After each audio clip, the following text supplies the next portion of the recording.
Este es el segundo programa que estaremos meditando en este tema que tal vez le sacamos la vuelta, pero es muy curioso porque es algo que nos va a pasar, que no podemos huir,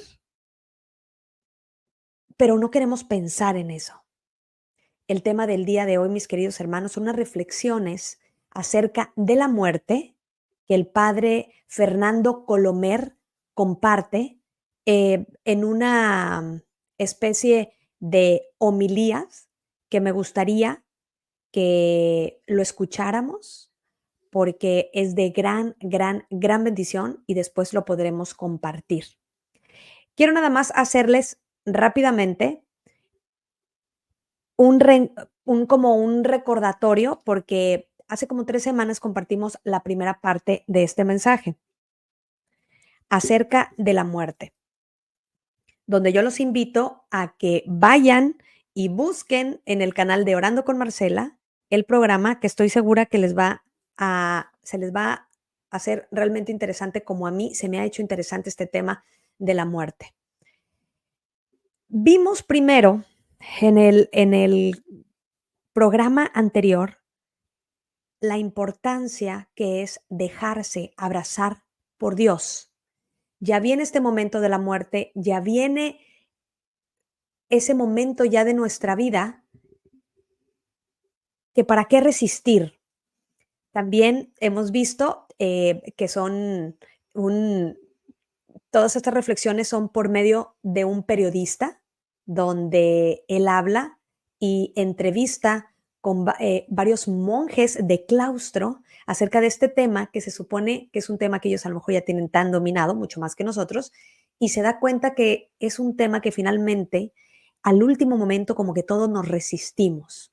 Y algunos santos, muy pocos, entre ellos San Juan de la Cruz, carmelita descalzo, hermoso, enamorado del Señor, donde ya le decía, ya Señor, ya rompe este velo que nos separa, quiero dejarme abrazar por ti. La importancia de dejar abrazarnos por Dios, que ese es nuestro destino. Para eso hemos nacido, queridos hermanos, para amar, para el amor y para estar con Él.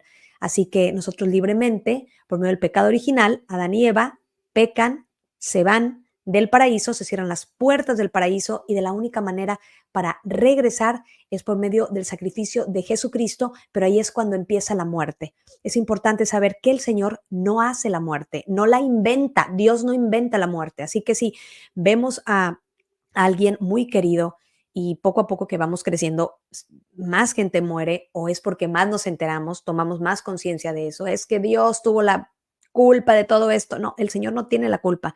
El Señor, al ver ese pecado que se comete tras Adán y Eva, ese primer pecado de nuestros padres, y al surgir con ello esa desobediencia, al surgir la muerte, Él hace ese plan de salvación para que nosotros regresemos a la vida eterna, regresemos al paraíso donde nunca debimos de haber salido de él, del seno del Padre. Así que tenemos que sentirnos agradecidos porque Él llora también con nosotros. Jesús llora esto que sucedió, que a través de este sufrimiento, a través de Él sacrificarse, le costamos su sangre, le costamos su vida para darnos Él la vida. Así que vamos a quitarnos ese pensamiento de nuestra cabeza, de nuestra mente, que Dios creó la muerte. Aceptar y ofrecer la propia muerte. Aceptarla, mis queridos hermanos, porque tiene que venir. Todas las muertes son distintas, lo vimos en el programa anterior. Yo cuando edite este programa, por ahí pondré el link para que te puedas ir, o si no, ve al canal de Orando con Marcela, donde lo podrás encontrar, o también en Alégrate María Radio. Lo importante aquí de aceptar todas las muertes son distintas, son diferentes. Nos explica más en el programa anterior las diferentes tipos de muerte. No todas las muertes tranquilas son las más santas. ¿Cómo murió nuestro Señor Jesucristo? ¿Murió tranquilo en su cama? No. ¿Cómo muere? Fíjense que los 4 evangelistas dicen algo muy interesante acerca de la muerte de Jesucristo. Mateo y Marcos dice cómo después de ese fuerte grito, de esa como resistencia hacia la muerte, que ellos dicen finalmente se entrega en las manos del Padre. Juan comenta en su evangelio que él muere en esa conciencia de haber cumplido esa voluntad del Señor. Y Lucas dice que muere confiado en el Señor.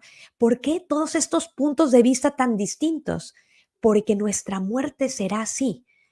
Es decir, con el tipo de muerte que tuvo Jesucristo, nuestra muerte está ahí. Estaremos los que moramos confiados en el Señor o con temor o en soledad. En fin, cada muerte es única e irrepetible como somos los seres humanos. Y eso lo vamos también a estar comentando más adelante. Así que, bueno, yo te invito a que escuchemos esta segunda parte de este programa tan interesante acerca de meditaciones sobre la muerte de el padre Colomer. Una tercera actitud que aprendemos contemplando las muertes de los monjes es la de confiar en la comunión de los santos. Lo diré con una frase muy sencilla: otros oran por mí. El monje enfermero de la abadía de Fongombold, Damián Tebenen, es doctor en medicina. Es un tipo que era médico, hizo el doctorado en medicina y nada más aprobar el doctorado, pues se marchó al monasterio de Fongombold. Claro, allí el abad, cuando vio que venía un médico doctor en medicina, dijo: tú enfermero. Le dio de trabajo la enfermería, como es normal. Él ha sido testigo de muchas muertes y dice que él en concreto no ha sido testigo de agonías espectaculares, sino que los monjes estaban serenos y pacificados, que los que van a morir se abandonan poco a poco por peldaños, sostenidos por la oración de sus hermanos. En una situación de dependencia, el umbral de tolerancia va evolucionando y el monje acepta esta semana cosas que le parecía imposible aceptar hace un mes. Y entre esas cosas que va aceptando el monje, pues acepta que otros oren por mí, o mejor dicho, que otros oren en lugar mío, ya que yo no puedo apenas orar, por lo menos en el nivel inmediato de la conciencia. Cuando un monje, y decimos un monje, pero podemos decir un cristiano, un hombre, sufre demasiado, ya no puede rezar como antes. En esos momentos se crea una alquimia misteriosa. El enfermo es embarcado en la corriente de oración de los otros monjes. El hombre que va a morir no puede ya remar en la barca, pero avanza con sus hermanos, que son quienes reman por él. Aunque la conciencia inmediata pueda debilitarse a causa del sufrimiento, el sentido de la oración permanece hasta el último minuto, porque la oración es un ponerse entre las manos de Dios. ¿Y cómo podría cesar precisamente cuando el encuentro con Dios se acerca?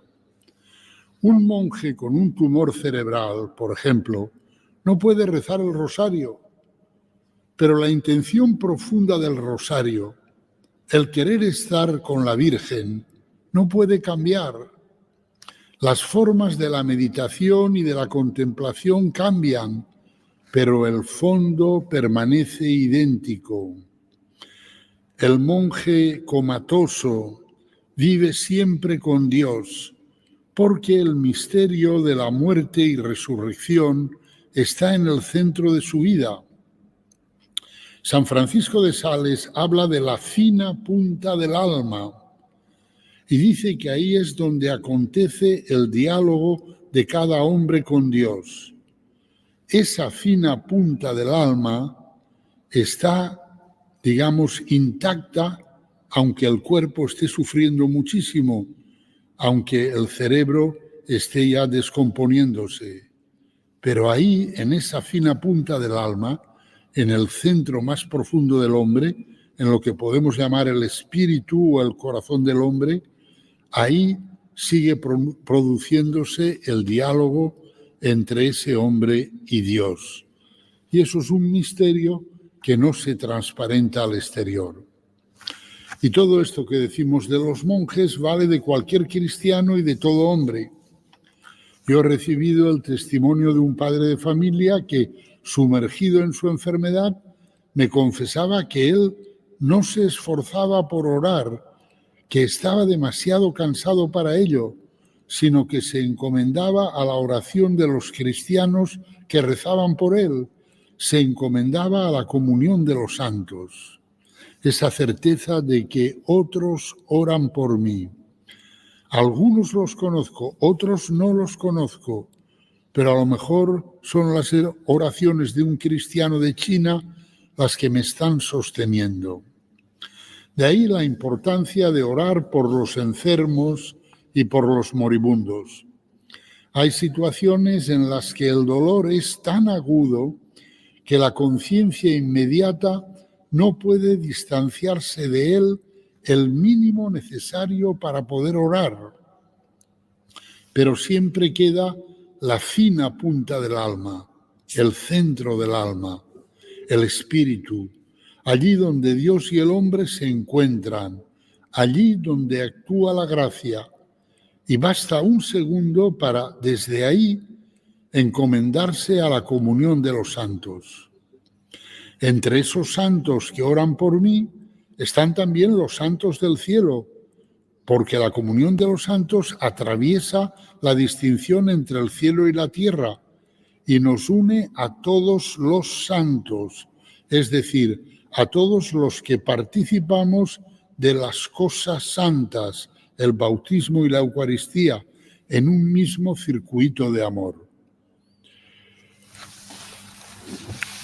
Otra verdad interesante que nos puede ayudar a encajar mejor nuestra propia muerte es la siguiente: la muerte no me sustrae al poder de Dios. Nosotros tenemos la idea un poco simplista de decir, hemos de rezar por una persona hasta que se muera, pero ya una vez que se ha muerto ya se ha decidido todo, como diciendo ya. Pero sin embargo la Iglesia, en el ritual para la visita de enfermos y la atención a los moribundos, la Iglesia nos dice, recen por el que está enfermo, recen por el moribundo, y cuando acabe de morir, sigan rezando por él. ¿Y por qué sigan rezando por él? Amigo, porque en la muerte también puede seguir actuando Dios. La muerte no me sustrae del poder de Dios. Dios actúa también dentro de nuestra muerte. Esta verdad nos la muestra el hecho de que, estando Cristo ya muerto, el Padre del Cielo actuó en él, haciendo que no se le rompiera ningún hueso, para que quedara así claro que él era el verdadero y definitivo Cordero Pascual que quita el pecado del mundo. Y además, mediante la transfixión de su corazón, del que brotó sangre y agua, para significar que de él manaba el río de la salvación del que habló el profeta Ezequiel mediante el bautismo y la Eucaristía.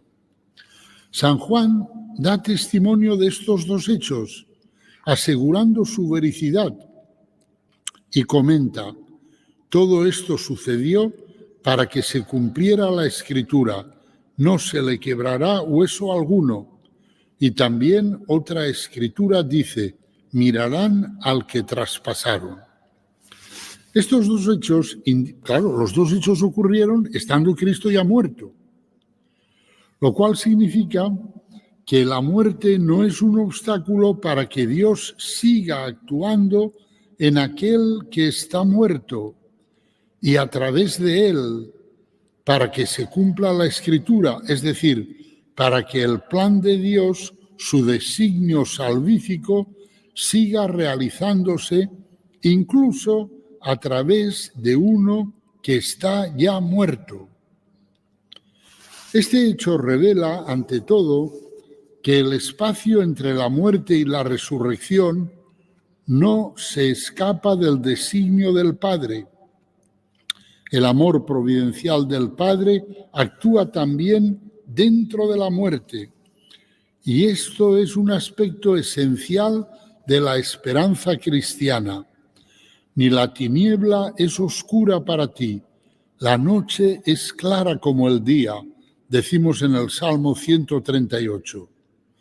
No hay tiniebla más oscura que la de la muerte, pero ni siquiera esa tiniebla escapa al poder de Dios. La muerte del beato Carlos de Foucault, por ejemplo, ilustra lo que estoy diciendo. Este hermano nuestro se pasó la vida escribiendo reglas de vida para los compañeros que iban a vivir con él y no consiguió que se fuera ni uno solo a vivir con él. Y en cambio, cuando murió, pues se reveló su fecundidad espiritual y varias familias religiosas surgieron para plasmar el ideal de vida que él había vivido. Su gran aportación a la vida de la Iglesia, a la evangelización del mundo y al reino de Dios, ocurrió estando él muerto. Porque ni la tiniebla es oscura para ti, la noche es clara como el día. Esta verdad sale también al paso del lamento que muchas veces oímos cuando alguien muere, en el sentido de decir, ahora que estaba en la plenitud de sus posibilidades, ahora que esperábamos tanto de él, ahora que nos hubiera podido dar tantas y tantas cosas, en fin, va y se muere, ¿no? Vamos a ver, somos de Dios. Y somos de Dios tanto si estamos vivos como si estamos muertos, tal como dice San Pablo. Si vivimos, para el Señor vivimos, y si morimos, para el Señor morimos. Así que ya vivamos, ya muramos, del Señor somos, porque Cristo murió y volvió a la vida precisamente para ser Señor de muertos y vivos. Por lo tanto, no debemos pretender saber más que Dios y conocer de los designios de Dios más de lo que Dios nos quiera revelar. La fecundidad espiritual de una vida se puede ver durante la existencia terrena de esa vida o se puede ver después. Cuando murió Santa Teresita del Niño Jesús, pues, en fin, hubo alguna de las hermanas que habían vivido con él que no veía en ella nada de extraordinario. Y sin embargo, pues después, una vez muerta, se empezó a ver la fecundidad espiritual tremenda de esa vida. Otro aspecto que me gustaría reflexionar con vosotros es el de la muerte de los cartujos. Hasta ahora hemos meditado sobre la muerte con el testimonio de monjes benedictinos y de monjes cistercienses, también de monjes camaldulenses. Pero nos quedan los cartujos. Este periodista visitó también la Gran Cartuja, le aceptaron y habló allí con el prior. Y el testimonio, los cartujos, como sabéis, basan su vida en la soledad y en el silencio. Y como quiera que últimamente se ha hablado mucho de la soledad y de los que mueren en soledad, a propósito de la crisis del COVID, pues puede ser útil escuchar el testimonio de aquellos hermanos nuestros que han elegido precisamente la soledad para vivir su búsqueda de Dios. Cuando los cartujos llegan al final de su camino, suelen estar ya desprendidos de la vida. En la Gran Cartuja no hay agonía y es raro que los monjes enfermos sufran. Mueren más bien serenamente en la soledad de sus celdas. El hecho de partir solo está en nuestro carisma. Este tipo de muerte se nos parece, le dijo a este periodista con humor uno de los cartujos. Le dijo, es que va con nosotros, es nuestro estilo. Pues un día uno no baja al coro y después dicen, ¿qué ha pasado? Y van a ver y se lo encuentran muerto. Pero se ha muerto él allí solo con toda paz. El deseo de la sombra, de la vida oculta, es tan fuerte en los cartujos que muy pocos de ellos han sido canonizados. Los priores nunca han hablado de la vida de sus monjes más ejemplares. Un cartujo me dice, no sin humor, la cartuja hace santos, pero no los publica. Interesante, los hace, pero no los publica, no los mete en las redes sociales. En el siglo XIX, en el cementerio de una cartuja, los monjes estaban cavando para preparar nuevas fosas e hicieron un descubrimiento sorprendente. Al cavar una fosa al lado de las tumbas más antiguas, encontraron un cadáver perfectamente conservado. Después de decenas de años enterrado, el hecho hacía pensar en algo milagroso. Los monjes fueron a decírselo al prior, y el prior no dudó lo más mínimo en decirles, tapad la tumba, cavad otra al lado y no se lo digáis a nadie. Es decir, hemos venido aquí a estar escondidos con Cristo en Dios. Como dice la carta a los Efesios, que estamos los cristianos, que nuestra verdadera vida está escondida con Cristo en Dios. Por lo tanto, escondidos, que no se sepa nada. Tapad la tumba, cavad otra al lado y no se lo digáis a nadie. Igualmente, a mitad del siglo XVII, en el cementerio de la antigua Cartuja de París, pues empezaron a ocurrir milagros sobre la tumba de un hermano converso que murió en olor de santidad.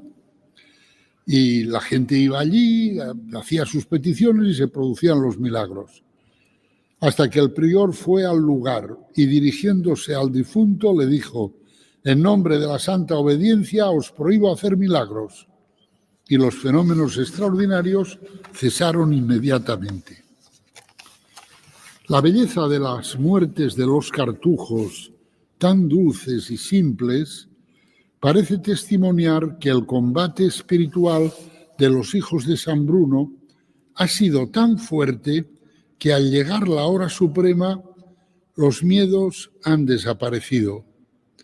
En los últimos instantes, la paz que los habita es tan profunda que la mayor parte de ellos no tienen miedo de morir solos. Han pasado su existencia terrena en el silencio de una celda austera y esa misma celda les ve abandonar esta tierra también en silencio. Ya sé que no somos cartujos, ni la mayoría de nosotros queremos serlo, pero tal vez podamos aprender algo de ellos. Tal vez debamos aprender de ellos a desarrollar más nuestro cara a cara con el Señor. Aprender a vivir, aunque sea en medio del trajín del trabajo y de la familia, solo con el solo con mayúscula. Yo solo con el solo con mayúscula, que es Dios. Porque mi verdadero ser no es ser hijo de mis padres, o padre o madre de mis hijos, o esposo o esposa de mi cónyuge, sino ser un ser único e irrepetible, creado por Dios, que ahora provisionalmente es el hijo de este padre y de esta madre, el hermano o la hermana de este hermano o de esta hermana, el esposo o la esposa de este marido o de esta mujer, pero que todavía no ha alcanzado la plenitud de su ser. Y esa plenitud de su ser no le vendrá de su familia terrena, sino de Dios. Nuestra verdadera identidad es la que tendremos en el cielo, y nuestra familia más verdadera no es nuestra familia terrena, por muy querida que nos sea, sino nuestra familia del cielo. Que el Señor nos conceda, por la intercesión de todos los miembros de nuestra familia que están ya en el cielo, el prepararnos debidamente, adecuadamente, a la hora de nuestra muerte, para que nuestra muerte sea un pasar del cielo en la tierra al cielo en el cielo. En el nombre del Padre, y del Hijo, y del Espíritu Santo. Amén. ¿Qué tal, mis queridos hermanos? Wow. Estas reflexiones, pues no son nada fáciles de, a lo mejor, como de digerir, porque es mucho conocimiento personal, es mucho encuentro, es mucho aceptar que estamos aquí de paso, aunque pareciera que el mundo nos grita y nos dice: aférrate aquí, tú eres de aquí, no pienses. Obviamente, sabemos, y eso ya lo hemos visto, también el padre, con otras reflexiones del padre Colomer, que vivir en el futuro es vivir en angustia, porque no sabemos qué va a suceder. Vivir en el pasado es vivir tal vez deprimido por los errores que cometí. Y lo que más se acerca al Señor y a la vida eterna es vivir en el presente. Pero vivimos tan el presente, pero como que atropellados, corriendo todo el tiempo sin disfrutar realmente, pero no disfrutar, sino pensar realmente. En el programa pasado, donde estos evangelistas dicen acerca de cómo muere Jesús, una de las últimas palabras, recuerdan que el Señor dice: Dios mío, ¿por qué me has abandonado? Justamente Jesús está orando el Salmo 22 de la Biblia, o es el 21, que me gustaría compartírselos a ustedes, para que vean cómo de esta angustia, cómo termina en confianza, cómo de esta tristeza termina en un total abandono con el Señor, y esa es una invitación que Dios nos hace. Fíjense qué hermosura. Dios mío, ¿por qué me abandonaste? Las palabras que lanzo no me salvan. Mi Dios, de día llamo y no me atiendes. De noche, mas no encuentro mi reposo. Tú, sin embargo, estás en el santuario. De allí sube hasta ti la alabanza de Israel. En ti nuestros padres esperan y tú los liberabas. A ti clamaban y quedaban libres. Su espera puesta en ti no fue fallida. Mas yo soy un gusano y ya no un hombre. Los hombres de mí tienen vergüenza y el pueblo me desprecia. Todos los que me ven de mí se burlan, hacen muecas y mueven la cabeza. Confía en el Señor, pues que te lo libre, que lo salve si le tiene aprecio. Me has sacado del vientre de mi madre, me has confiado a sus pechos maternales, me entregaron a ti apenas nacido, tú eres mi Dios desde el seno materno. No te alejes de mí, que la angustia está cerca y no hay nadie que pueda ayudarme. Me rodean novillos numerosos, me cercan los toros de Basán, amenazándome abren sus hocicos como leones que desgarran y rugen. Yo soy como el arroyo que se escurre, todos mis huesos se han descoyuntado, mi corazón se ha vuelto como cera, dentro de mis entrañas se derriten, mi garganta está seca como teja, y al paladar mi lengua está pegada, ya están para echarme a la sepultura. Como perros de presa me rodean, me acorrala una banda de malvados. Han lastimado mis manos y mis pies. Con tanto mirarme y observarme, pudieron contar todos mis huesos. Reparten entre sí mis vestiduras y mi túnica la tiran a la suerte. Pero tú, Señor, no te quedes lejos. Fuerza mía, corre a socorrerme. Libra tú de la espada mi alma, de las garras del can, salva mi vida. Sálvame de la boca del león y de los cuernos del toro, lo poco que soy. Yo hablaré de tu nombre a mis hermanos, te alabaré también en la asamblea. Alaben al Señor sus servidores, todo el linaje de Jacob lo aclame, toda la raza de Israel lo tema, porque no ha despreciado ni ha desdeñado al pobre en su miseria, no le ha vuelto la cara y sus invocaciones le hizo caso. Para ti mi alabanza en la asamblea, mis votos cumpliré ante su vista. Los pobres comerán hasta saciarse, alabarán a Dios los que lo buscan. Vivan sus corazones para siempre. De Dios se acordará toda la tierra y a Él se volverá. Todos los pueblos, razas y naciones ante Él se postrarán. Rey es Dios, Señor de las naciones, todo mortal honor le rendirá. Se agacharán al verlo los que al sepulcro van. Para Dios será solo mi existencia. Lo servirán mis hijos, hablarán del Señor a los que vengan, al pueblo futuro, que es justo, les dirán, tal es su obra. Palabra de Dios, te alabamos, Señor. ¿Qué tal, mis queridos hermanos? Este salmo, escrito mucho antes de Jesús, díganme si no, están hablando acerca del momento de su muerte.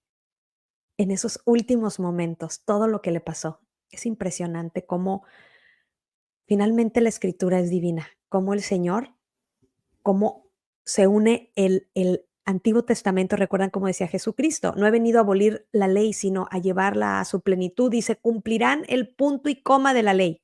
Fíjense, y así lo fue. Después de la lectura de este salmo, vemos en estos números, a partir del 3, confiar en la comunión de los santos. ¿Y saben por qué, mis hermanos? Yo ya lo he experimentado. Yo he experimentado de verdad este sentimiento, confiar que otros oran por mí. Y eso es lo que hacemos en la iglesia. No somos unas islas separadas, no somos ahí que estamos cada quien por su lado, por su parte, solamente haciendo lo nuestro.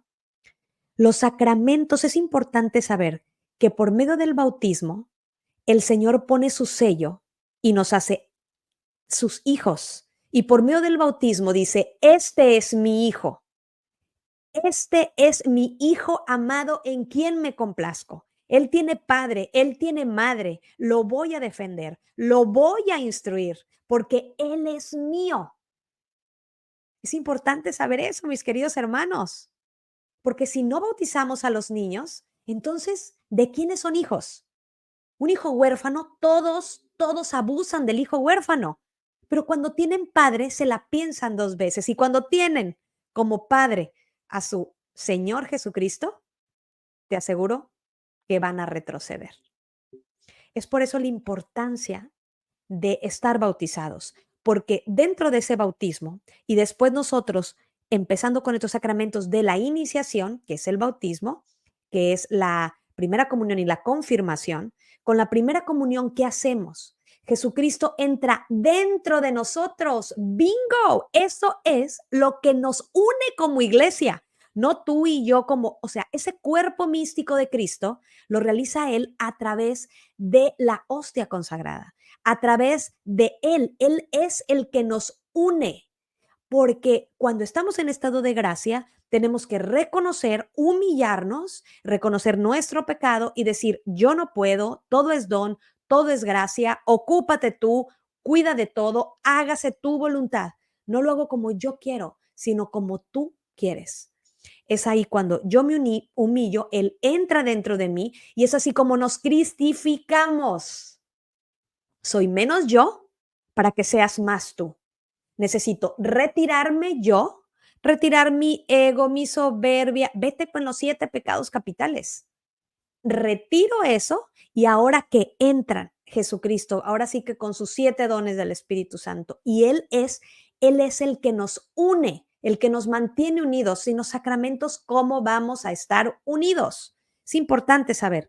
Y por medio de estar unidos, de ser ese cuerpo místico de Cristo, en cada iglesia pedimos todos por todos, pedimos por los vivos, pedimos por los enfermos, pero también pedimos por los difuntos. Qué interesante lo que nos comenta el padre cuando dice cómo una persona en ese umbral de la muerte, me gustaría escuchar también y leer aquí sus comentarios, cómo dice, cómo va evolucionando la tolerancia de la persona que ya está en esos momentos, cosas que ni se imaginaba o que aceptaba antes, poco a poco las va aceptando.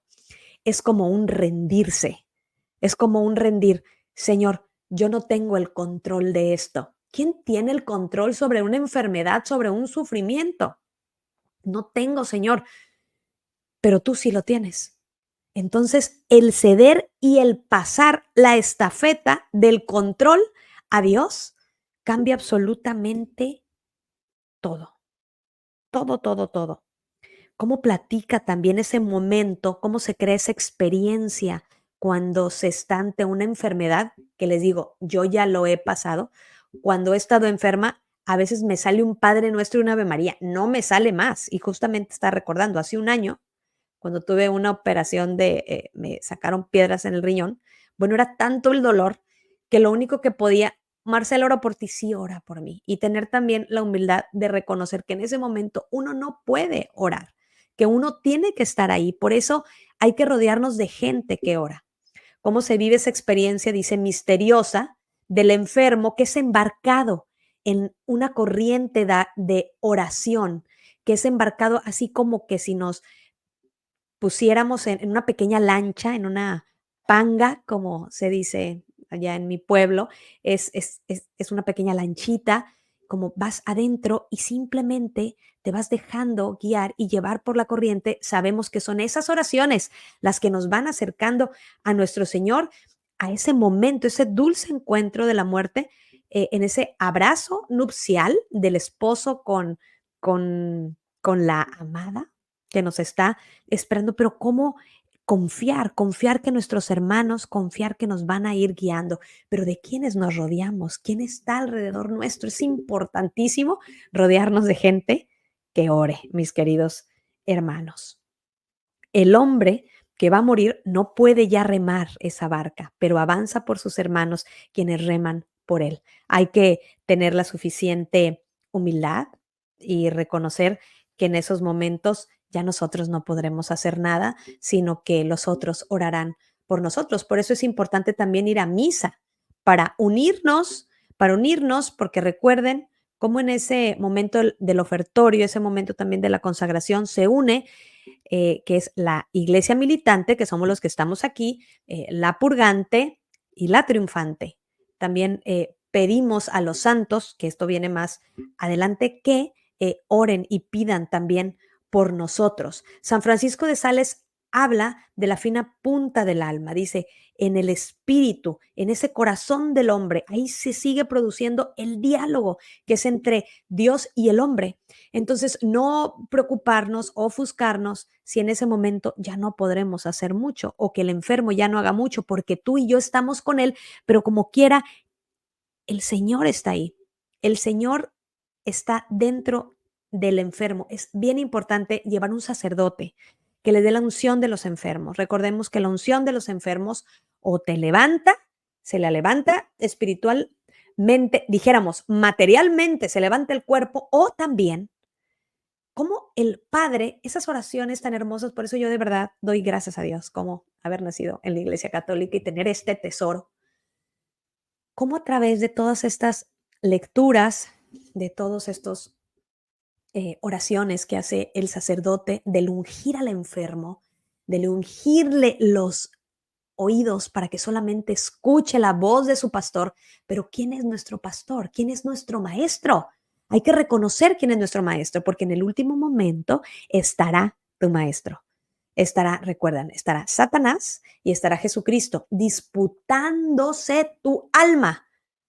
Tienes que estar seguro de ello. Lo hemos escuchado mucho en diferentes santos que ellos comentan y que platican acerca también de ese momento, o la gente que ha estado muy cerca de ese momento. Es importante esta oración de los santos, los que están en la tierra y los que están también en el cielo. Cómo nos une a todos los que participamos de estas cosas santas, cómo nos une el bautismo. Fíjense, él comentó el bautismo y comentó la Eucaristía. Qué importante es el bautismo, ¿para qué? Para decir, bienvenido, estás en mi casa. Bienvenido. A ver, cuando nace tu hijo, ¿a poco cuando nace tu hijo lo que haces es simplemente llevártelo a tu casa y ya? Cuando nace un hijo tuyo, lo primero que haces es llevarlo a registro civil. ¿Para qué? Para decir, este es su padre, este es su madre y este es su nombre. Es lo mismo que hace el Señor. Nace la criatura, por eso tenemos que llevar a bautizar a los niños para que les ponga ese sello y decir, este es mi hijo. ¿Hay algún problema? En la tierra tú vas a brincar y lo vas a defender. En el cielo, ¿quién está peleando esas batallas? Él lo está haciendo. Pero necesitamos creerlo, porque si no creemos, vamos a dejar a nuestro hijo huérfano durante toda su vida y cuando tenga 20, 25 años, va a optar por una familia que no lo ama, que no lo quiere y que no es su hijo y lo va a tratar como un bastardo y lo va a destruir. Es muy fuerte lo que estoy diciendo, pero es verdad, el mundo lo va a aniquilar. Es por eso que desde que nace el hijo se tiene que bautizar, mis queridos hermanos. Eso, bendito el Señor, cada vez lo tengo más claro y cada vez se me muestra más con las pláticas prebautismales que por gracia de Dios hemos estado dando en la iglesia. Y claro, todo se trata de amor, todo se trata de un padre amoroso siguiendo a sus adorados hijos y diciendo, ven a casa.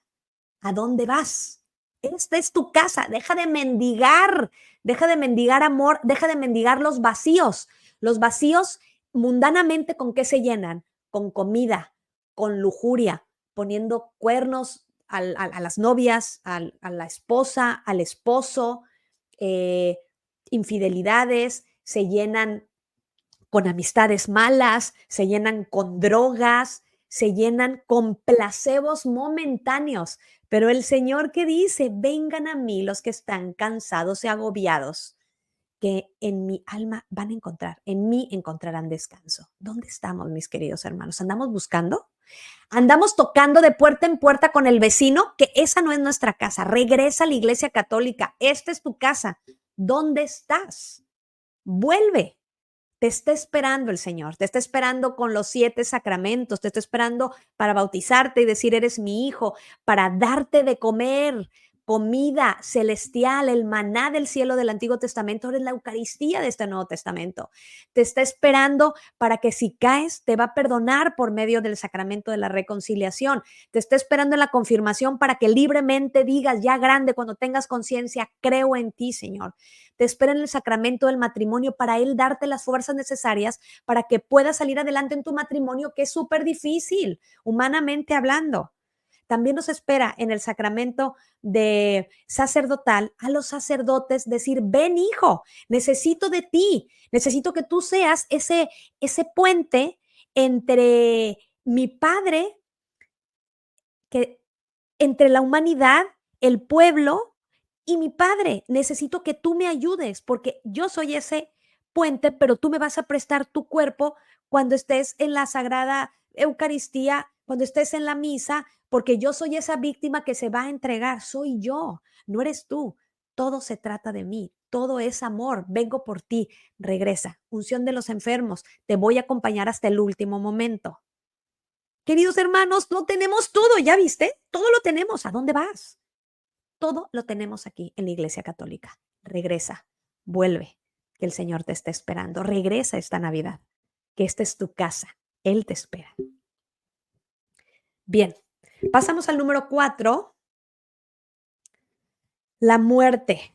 La muerte no me sustrae de Dios. Qué interesante, díganme si no. Dice, hemos de rezar por una persona antes de morir, pero humanamente lo hacemos. Pero ¿qué es lo que nos dice la iglesia? Recen por el enfermo moribundo y después sigan rezando y orando por él. ¡Qué hermosura! ¿A poco cuando muere alguien que tú amas, ya te olvidaste de él? Tanto cuanto él va a vivir como tú vayas orando y preservándolo en la familia, su recuerdo. Dios actúa dentro de nuestra muerte. cómo nos comenta cómo pasó con la muerte de Jesucristo ya en la cruz y dice, cuando lo traspasan, ya muerto, porque él estaba muerto, y lo traspasan de su corazón y dice cómo brota sangre y agua para significar de que él, de que de él manaba ese río de la salvación del que habló el profeta Ezequiel. Y mediante el bautismo, ahí se instituye también, ahí es como un preludio, bautismo y Eucaristía. Nos lo muestra. Qué impresionante. La muerte no es un obstáculo para que Cristo siga actuando en aquel que está muerto a través de él. Entonces hay que morir en Cristo. No hay que morir así nada más. Imagínense como un animalito, ¿no? Y tampoco nos vamos a juntar con alguien como un animalito. No, nosotros no somos animalitos. La creación somos la cereza del pastel. Somos, fíjense, si tú sientes, si tú te crees así, que no vales mucho, que aquí vas por la vida y no sabes de qué vas, los ángeles tomaron su decisión una sola vez y uno renegaron de Dios. Así que una tercera parte fueron expulsados. No hubo marcha atrás, fue una sola decisión. El hombre pecó, fue arrojado del paraíso. El Señor lo dejó ahí, perdido nada más. Va por él, viene por ti y por mí. Una y otra vez, cada vez que pecamos, nos perdona, nos espera en el sacramento de la reconciliación y nos dice, ven, te perdono, te visto, te limpio, acérquense, ¿se acuerdan? Hagamos cuentas y verán cómo sus pecados, que están tan rojos, quedarán tan blancos. Él nos limpia y nos lava, nos purifica, nos pone ese vestido blanco a través de la confesión.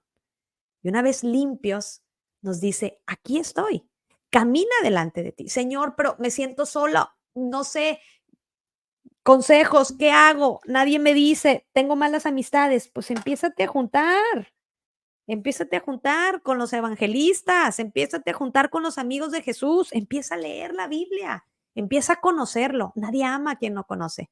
Acércate al Santísimo Sacramento, estando delante de él. De ahí sale el fuego que purifica tu alma. Acércate y déjate fundir como el oro que se expone en el fuego y el alfarero puede manejar el oro y hacer la joya más hermosa, pero necesita pasar por el fuego, porque el oro duro no se puede convertir, transformar, es una barra, pero para convertirlo en una joya necesita pasar por el oro y el alfarero hacerlo hermoso. Vuelvo a lo mismo, los ángeles tomaron su decisión, fueron expulsados. El hombre fue expulsado y el Señor murió por él. Mandó a su Hijo único a morir por ti y por mí. ¿Para qué? Porque nos quiere a su lado. ¿Qué padre no quiere a su lado a su Hijo? Aunque sea el más pecador, aunque sea el más grosero, el más cabezón, el Padre quiere lo mejor para su Hijo. Por eso viene esta Navidad. Viene a nacer, viene en este tiempo de Adviento, ese príncipe de paz, ese rey de la victoria, ese rey de reyes que acabamos de celebrar, el viva Cristo Rey. Él nos ama, Él te ama, Él te espera, pero está esperando tu decisión. Él no es como el enemigo que como un ladrón viene y te quiere morir del susto y de miedo y te juzga. Viene y te dice, ven, pero ven libremente. El amor es libertad. Ojalá que tengamos esa muerte mundana a todos nuestros apetitos, deseos, a todos nuestros egoísmos, a nuestros odios, todo lo feo que hay en nuestro corazón. Ojalá que podamos morir a todo eso para que Él pueda nacer en nuestro corazón. Y cuando llegue nuestra muerte, de verdad, material, nuestra alma se pueda elevar con Él y pueda reconocer a su pastor, a su maestro. El amor providencial del Padre actúa también dentro de la muerte. No sabemos cuánta gente, como aquí comentaba, que a veces se dice, ay, ahora que estaba en la plenitud, o ahora que era una excelente persona, ahora que empezaba este proyecto. No, no sabemos todo lo que el Señor tiene todavía pensado y creado, como a través eh, de que muera alguien, como nos platicaba de Charles de Foucault, se vivió esa fecundidad espiritual que otras otros hermanos religiosos tomaron. No sabemos también con la muerte de alguna abuela, por ejemplo, o de un ser querido. ¿No te ha pasado tantas oraciones que él hizo también, tantos sacrificios y todo? Tal vez que nosotros seamos todavía católicos, que nosotros luchemos en esta vida, que estemos en este combate espiritual, que también querramos conocer un poco más de él, que nos hayamos casado con el sacramento, que estemos luchando aquí. ¿Tú crees que nada más es así, nada más porque sí? ¿Cuánta gente no oró? ¿Cuántas nuestras abuelas, nuestras bisabuelas, bisabuelos, nuestros padres? ¿Qué hay detrás de todo eso para estar aquí? Hay mucho, hay mucho todavía. Esto es realmente es un misterio que, que nosotros no entendemos, y saber que el Señor no es un Dios de muertos, sino es un Dios de vivos.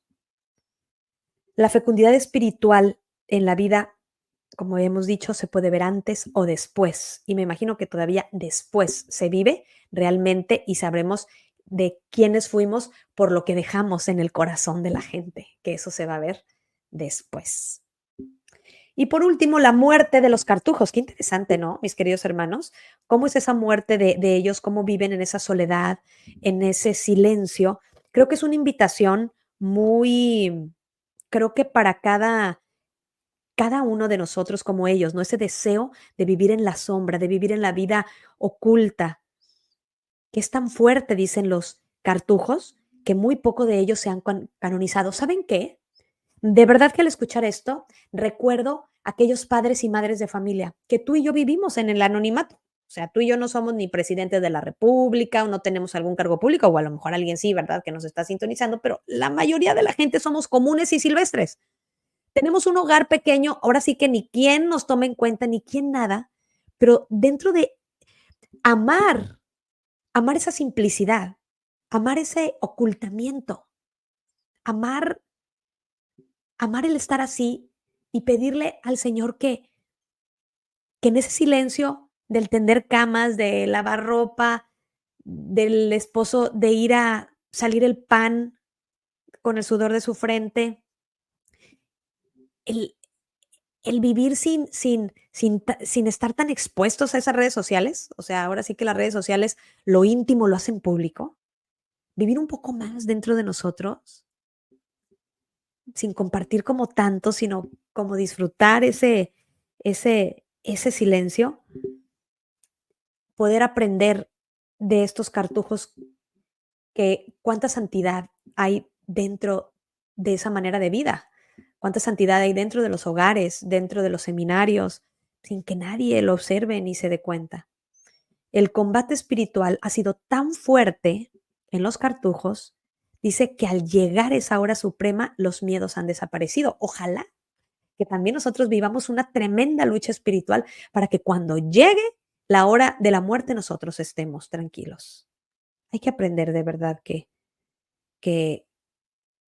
de eso y quedarnos también que mi verdadero ser no es ser hijo de mis padres, nieto de mis abuelos, esposo de mi cónyuge, sino ser un ser único e irrepetible creado por el Señor. Aunque ahora provisionalmente estemos aquí, finalmente todavía no hemos alcanzado esa plenitud de nuestro ser, y esa plenitud no nos vendrá en este mundo, sino que nos vendrá del Señor.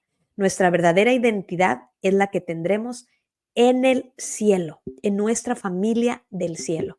Así que el Señor nos conceda también a nosotros esa gracia de comprenderlo de entenderlo y de regresar con Él el día que Él nos llame. Que así sea.